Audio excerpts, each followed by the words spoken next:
Rise and shine! Mga ka-RSP, narito na po ang gabay, patnubay palalaat, prediksyon ni Master Hans Kua ngayong last Thursday ng November 28, 2024. Simulan na natin!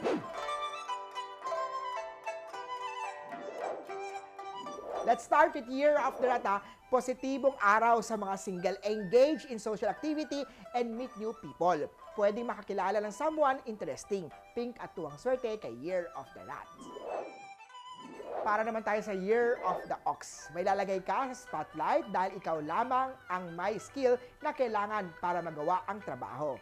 12 at yellow ang swerte kay Year of the Ox. Cutting down sa mga non-essential spending will improve your financial abilities. Sa mga Tiger, it's time to save para may makukuha ka in case of emergency. Gold at 7 ang swerte kay Year of the Tiger.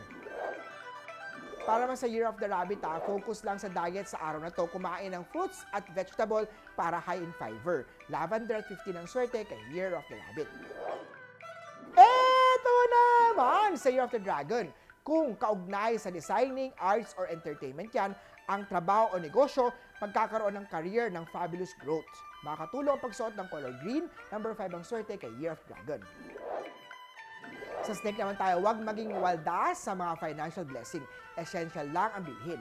1 at silver ang swerte kay Year of the Snake.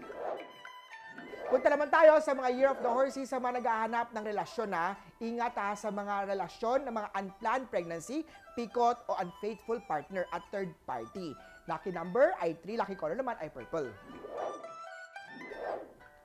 A day to focus sa clear communication pag sa mga pinanganak ng Year of the Goat. Pag-usapan mabuti ang mga hinanakit at mga bagay na gustong ilabas sa dibdib. Para naman sa mga singgala, good looks or beauty is a plus, but charm and brain are better sa mga potential lovers.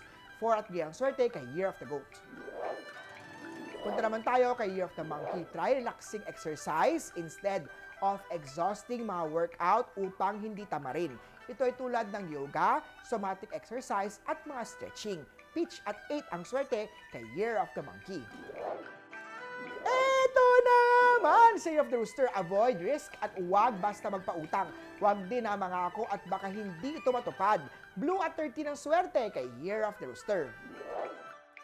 Marirecognize ng mga peers at boss ang mga effort mo sa mga pinanganak ng Year of the Doggy. Dahil sa iyong people skills, mabibigyan ka ng promotion at added project. Walang serious setback, ngunit mag-ingat sa legal matters na pwedeng connected to previous documentation na hindi nakilatis ng husto. 16 at ako ang swerte kay Year of the Doggy.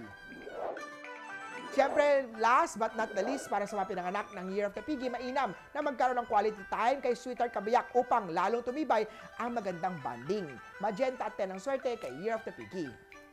Muli po ito po ay mga paalala, paggabay, patnubay, prediction lamang ni Master Hans Kua. Nasa inyong mga kamay ng salalay ang inyong tagumpay. Kaya always be positive at i-claim ang mga swerte, mga ka-RSP.